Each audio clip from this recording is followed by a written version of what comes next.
Começaremos então com Abraão.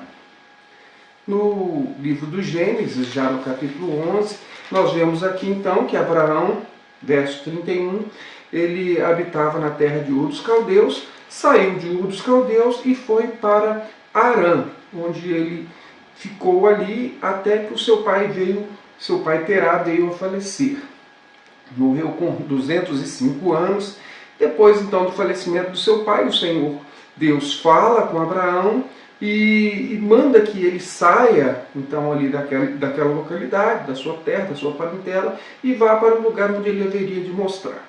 Abraão, em obediência, como prova de fé, ele segue então na direção que Deus havia dado a ele, seguindo então para a terra de Canaã. Quando ele deixa Harã, ele leva a sua família, ele leva todos os seus bens, mas ele leva também o seu sobrinho Ló, porque o seu irmão havia falecido e ele é acompanhado, então ele cria Ló e leva ele nessa jornada. Passa-se o tempo, Ló vem a enriquecer-se e com os seus empregados, como os seus empregados começaram a ter desavenças com os empregados ali de Abraão, eles decidiram então que deveriam separar-se. Abraão disse assim: olha, você pode escolher o lugar que você quer ir e eu vou para a direção oposta. Ló olhou para as campinas do Jordão e decidiu então seguir para lá e habitou na cidade de Sodoma. Abraão, diz a palavra, que ficou em Canaã. Bom, o que aconteceu foi o seguinte: havia um rei naquela região de Sodoma que ele controlava vários outros reinos. Quedorlaomer, rei de Elão, ele cobrava impostos de outras nações. 5 delas vieram a se revoltar contra aquela situação e tentar então ali a independência. Uma guerra se instalou. Quedorlaomer, ele reuniu mais outros reis para batalhar contra os 5 revoltosos. A guerra ficou conhecida dos 4 reis contra os 5 reis. Quedorlaomer prevaleceu, venceu aquela batalha e levou despojos das cidades que ele havia então vencido. Inclusive da cidade de Sodoma, ele levou os bens, levou o dinheiro, levou as riquezas da cidade e levou muitos dos seus moradores como escravos. E inclusive Ló, sobrinho de Abraão. Abraão imediatamente teve notícias do fato, reuniu-se com 318 homens e partiu para a perseguição. Estes homens, então, eles seguiram Quedorlaomer e, pegando ali eles ainda no caminho, recuperaram os bens que haviam sido tomados de Sodoma. Essa informação está aqui no capítulo 14, está aqui no verso 16. Recuperou todos os bens e trouxe de volta seu parente Ló com tudo o que possuía. Então Abraão persegue Quedorlaomer, recupera os bens de Sodoma e traz então de volta com ele, inclusive seu sobrinho Ló. Quando ele está retornando então dessa guerra, vão ao seu encontro o rei de Sodoma e também Melquisedeque, rei de Salém. Vão ao encontro de Abraão. Ali, quando Abraão encontra com eles, Abraão, muito agradecido a Deus pela vitória que ele havia tido, ele, reconhecendo em Melquisedeque um sacerdote do Deus Altíssimo, ele dá uma oferta, coincidentemente, de 10%. Ele tira 10% daquilo que era o despojo daquela batalha, que na verdade eram os bens de Sodoma. Ele tira 10% daquele despojo e entrega ao rei de Salém, ao Melquisedeque, ao sacerdote, como uma oferta de gratidão. O rei de Sodoma diz para Abraão assim: Abraão, você pode ficar com tudo que você recuperou. Dá-me de volta apenas as pessoas, a população da minha cidade. O Abraão, ele disse: não, de jeito nenhum. Eu não vou ficar com nada que não é meu, até para que amanhã você não diga que o rei de Sodoma enriqueceu a Abraão.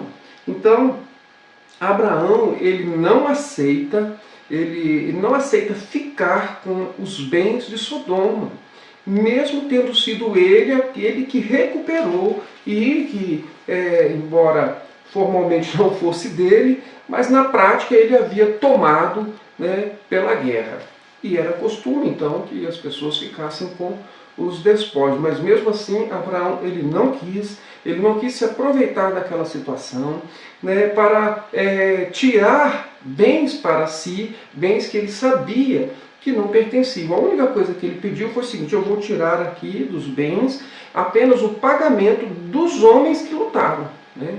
Inclusive aqui Aner, Escol e Man. Então, os homens que reuniram grupos, né, de valentes para lutar, eles vão receber o pagamento pelo auxílio que eles me deram. Bom, desta passagem, nós vamos então verificar que, embora no Velho Testamento, embora no período anterior à lei, há princípios de Deus aqui que são confirmados, perfeitamente confirmados no Novo Testamento.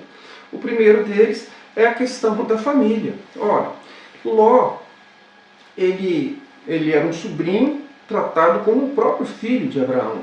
E ele faz uma escolha que depois se revela não ser a melhor escolha. Mas nem por isso Abraão deixa de ajudá-lo, de ampará-lo, quando tem notícia de que ele precisava de ajuda.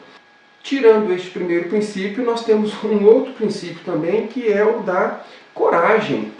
Abraão é muito corajoso e altruísta. É um princípio também do Novo Testamento, porque o Senhor Jesus ele entregou-se a si mesmo por nós pecadores, por nós, muitas vezes que ao longo das nossas vidas fazemos muitas escolhas ruins, mas mesmo assim Jesus morreu por todos nós. Então o princípio do altruísmo está aqui bem evidente. Outro princípio que nós observamos aqui nesta passagem é que Abraão ele não era materialista, de modo nenhum.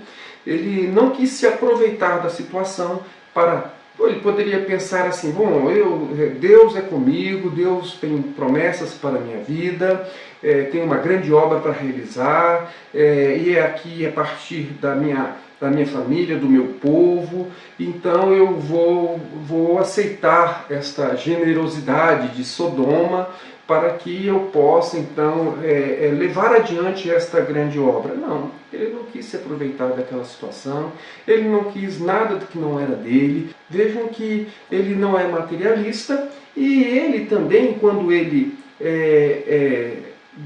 dá ali uma oferta ao rei Melquisedeque, ele está fazendo aquilo por gratidão. Ele deu porque ele foi abençoado, porque ele recebeu.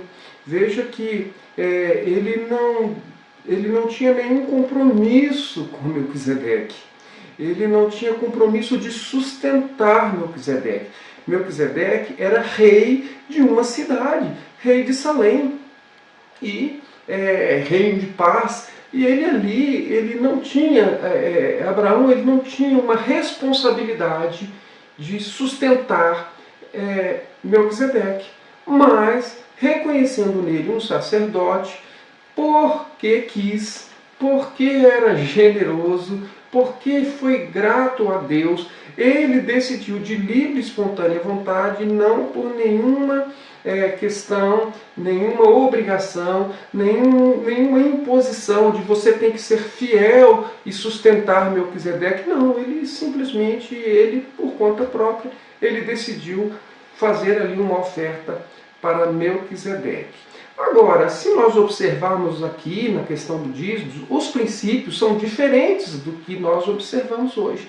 Hoje, como a igreja tem apresentado os dízimos, assim, você tem que ser fiel, você é fiel, você dá para que Deus te abençoe. Não é esse o princípio aqui. O princípio aqui era da generosidade, era da gratidão.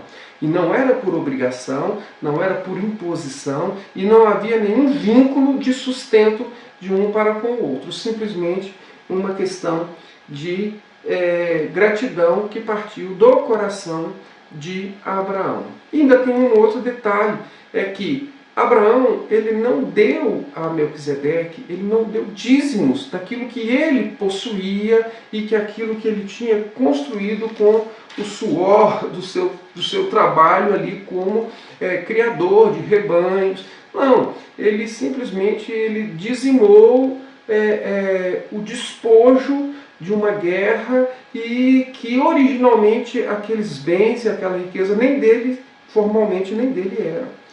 Pois bem, então ele deu o dízimo daquilo que nem dele era. Então os princípios aqui eles não coincidem com o que nós vemos hoje cobrado pela igreja. Eles são totalmente distintos. E também não dá para dizer que Abraão era um dizimista, porque só existe este fato em toda a vida de Abraão.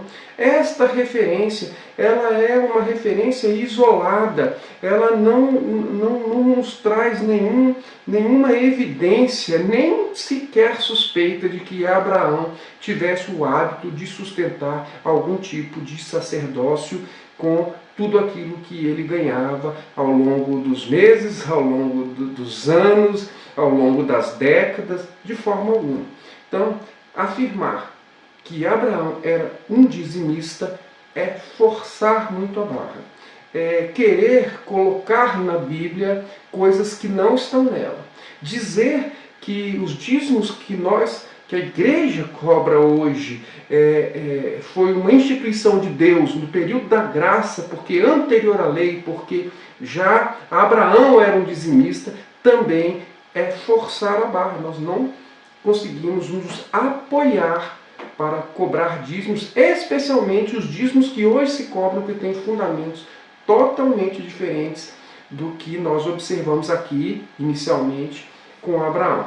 Depois no próximo vídeo, eu vou falar melhor agora sobre a questão de Melquisedeque, que foi referida no livro de Hebreus, para que não reste nenhuma dúvida de que não há referência de que Abraão era um dizimista e que sustentava qualquer obra ou qualquer sacerdócio como parte de um princípio de Deus que a igreja observa hoje. O princípio de Deus que a igreja deveria observar hoje é o princípio da voluntariedade, é o princípio da gratidão, é o princípio da generosidade. Estes sim conferem com a pessoa, com a obra do Senhor Jesus.